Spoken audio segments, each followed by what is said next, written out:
Have y'all seen these new decorative wood trays at Dollar Tree? I've got a few ideas of some projects we can make that I think you're gonna love.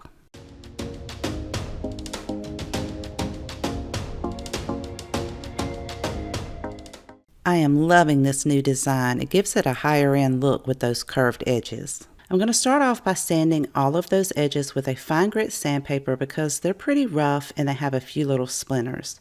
You could use a sanding block or just a piece of sandpaper. I'm using my finger sander and I have that listed in my Amazon store, and the link to that is in my description box below if you're interested. I'm going to do that for both of the trays. You could paint or stain yours whatever color you like. I'm going to be using Waverly's Antique Wax. It's pretty dark and thick, so I'm going to water it down.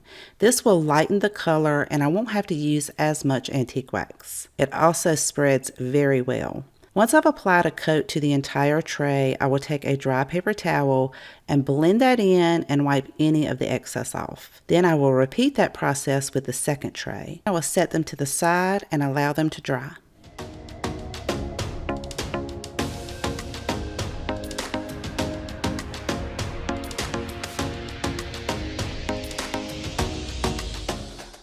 We're using a votive glass candlestick from Dollar Tree. They have various different sizes.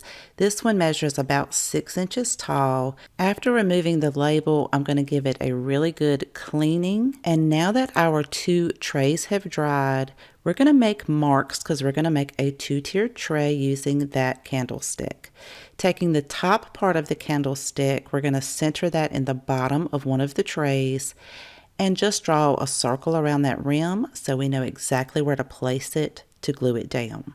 Using the other tray, we're going to flip that over to the bottom, and using the bottom of our candlestick, we'll center that up and make a mark using our pencil. So I did measure mine to make sure I get it centered so everything is lined up, but you could eyeball it. Once you have your mark in place, we are going to attach the two using E6000. You want to put a very generous amount of E6000 around the rim of the candle holder, then set that down in your circle that you've already marked. Then we're going to put a generous amount of E6000 on the bottom of that candle holder and flip our tray over and center that up. I set a small bottle of paint on the top tray to give it a little bit of weight and allow the E6000 to seal all of the pieces together. Now that E6000 has set up, this is turning out so pretty. You could paint your candlestick, but I really like the clear look of this. To decorate it, I am going to use some greenery from Hobby Lobby and place that all around the bottom. I'm going to be decorating this for spring. On the top, I'm using one of these metal birdhouses from Dollar Tree. I think I found this last year. Now I want to cut that metal piece off at the bottom, so I'm carefully taking some tin snips and cutting it off right on the inside so that it will be able to sit flat on the top. Then I have this mini bird's nest that came from Hobby Lobby, and I made some tiny eggs using some air dry clay, and I'm going to put these 2 birds that I gave them a makeover. These came from Dollar General a couple of years ago. I think this project turned out absolutely stunning, and I would love to know what you guys think.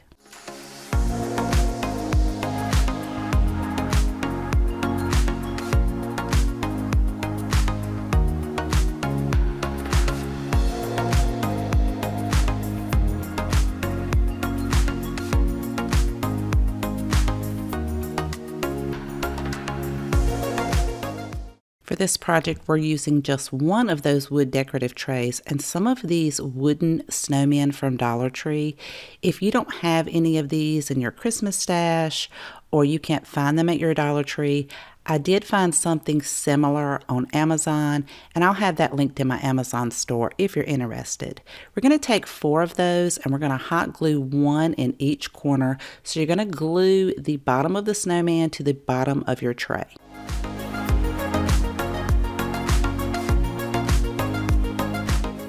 To prep this for paint, I'm going to make sure I remove all of those glue strands. I'm using a white chalk paint. I'm going to paint the top edges as well as the inside sides of the wall. You don't need to paint the bottom inside of the tray because we're going to put something different there. Then we're going to flip that over. We're not painting the outside edges of the tray. We're only going to paint the feet and the bottom.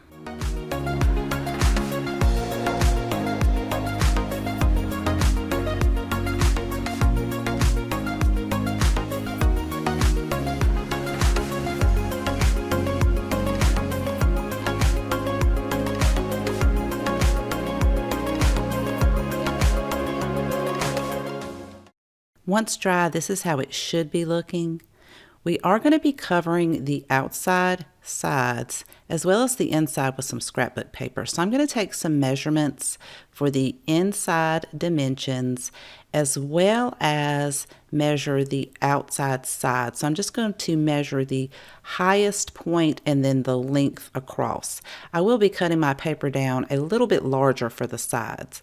I'm using a distressed floral print scrapbook paper from Hobby Lobby, but you can use whatever you like, or you could even paint these. It would still come out just really beautiful, the sides and the bottom.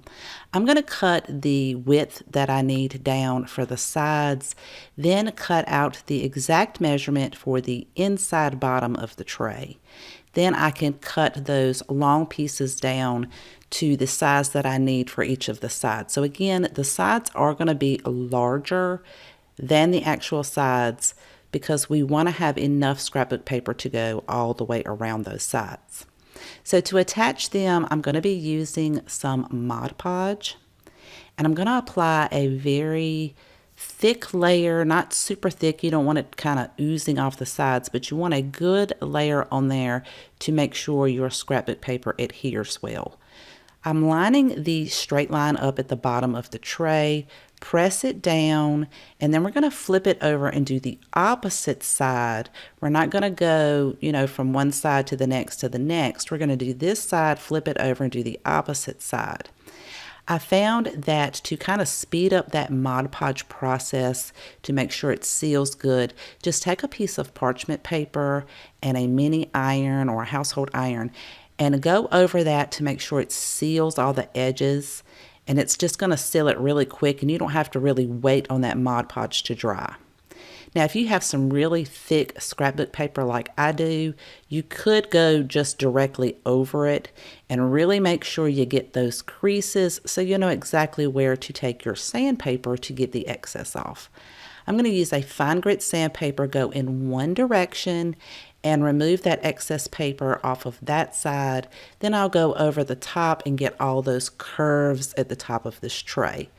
Once I've finished with that side, I'll flip it over and do the same thing on the opposite side.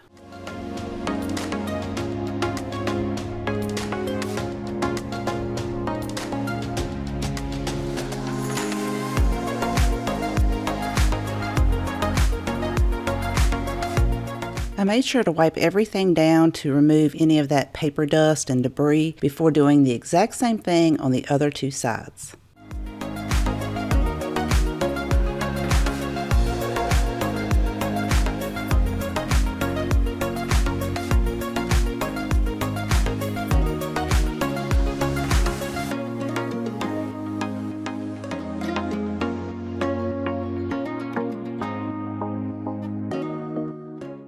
I am absolutely loving how this is turning out, and now that the sides are complete, we can add our paper to the inside bottom of the tray, and this project will be finished.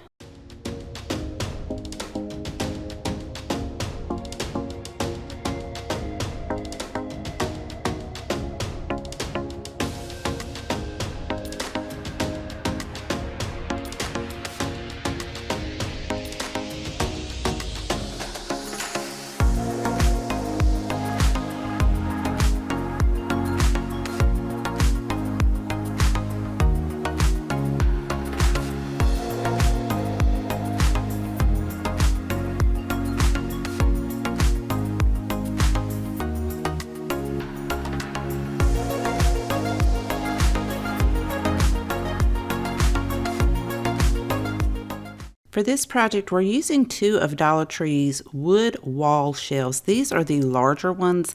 They measure 13.375 by 5.2 inches. We only need the wood pieces.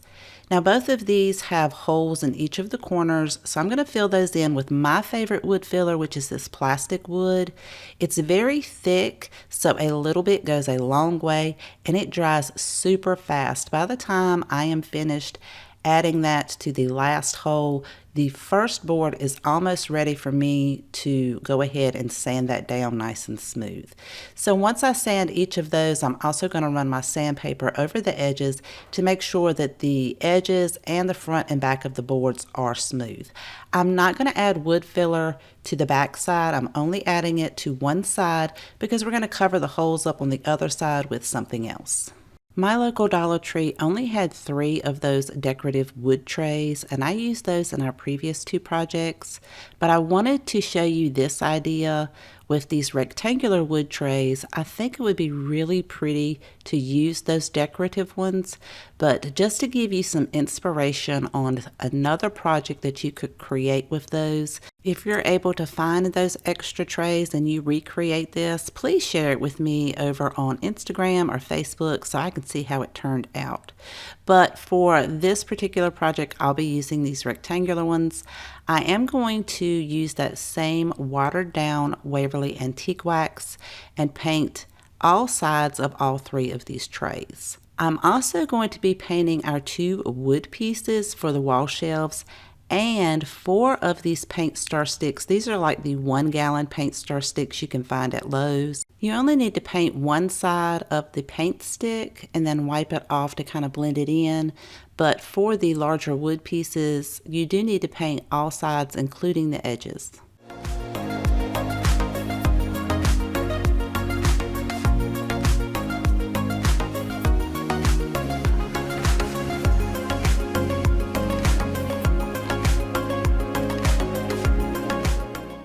Now that it's dry, I originally was going to keep it wood, but I decided that on one side, the side that I did not fill the holes in, I want to add a layer of Mod Podge to, because I do want to add some scrapbook paper to that. So I'm going to put an even layer over the entire side. Again, this is the one that I did not fill the holes in.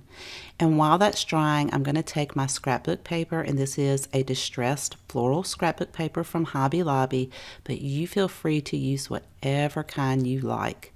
I'm going to cut mine down so that they will fit on the boards, but still show some of the wood exposed on each of the sides. And I'm not too worried about the top and the bottom placement because that's where we're going to add our craft sticks to. So I have laid a piece of parchment paper down and I'm going to iron these on to seal that to the wood. I line them up side by side so I could try to make sure that they both looked almost exactly alike.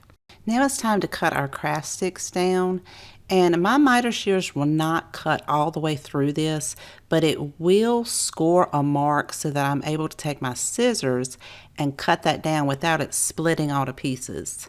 I'm going to measure the bottom of the board and mark each of our craft sticks and then score them and cut them down. If you don't have the miter shears, you could draw a line and score it with a utility knife or an X-Acto knife so you'll be able to cut it without it splintering. Then I'm going to hot glue each one of these craft sticks, one at the top and one at the bottom of each of the boards. I'm going to measure the inside bottom of each of the wood trays so that I can take that same scrapbook paper and cut it down to size. I'm not going to be attaching this to the inside of the tray just in case I want to take it out or switch it up. I just want to be able to place that in there and it's going to match the sides of our shelf that we're building. So I did that for all 3 of the trays, but I'm going to take the scrapbook paper and set it to the side for just a minute. We're going to take our 2 boards and flip them to the back side, and we're going to take our wood tray with the handles on the side. You could put this straight up and down. I kind of want mine to be tilted, so I'm lining it up. I'm going to hold that in place with a clamp once I get the tilt the kind of the way I want it. I'm going to make a mark on the back and front side of the tray, and then I can take the other 2 trays and line them up, one in the center and one at the top. Then I'll take a measurement between the distance of the bottom 2 trays and the top 2 trays on each side, make any adjustments if necessary, and then make my marks on each side of those so I'll know exactly where to place them when I put my glue on. I'm using E6000. It will give it a nice strong hold. Once I have that on each sides of the tray, I will add a little bit of hot glue. This is going to hold it in place until that E6000 sets up. I'll do that for each of the trays, placing them where I made those marks. And this is how it's looking so far. So when you turn it around towards you, those trays will be tilted forward, and we're going to add our other board to the other side. I will not add any hot glue to this side. I want to give myself a little bit of wiggle room to make sure I have everything lined up. Once I have that E6000 on there, I can hold the board up to make sure it's going to sit flat on my table and that everything is lined up in the front and the back and that the shelves are level. I'll hold them in place with clamps so it'll look something like this and let that E6000 set up. I allowed the glue to set up overnight before removing the clamps, and then I could place my scrapbook paper in each one of the trays. I wouldn't put anything too heavy in here, but I think this would make a great organizer for your desk or your bathroom. You guys let me know what you think of project number 3.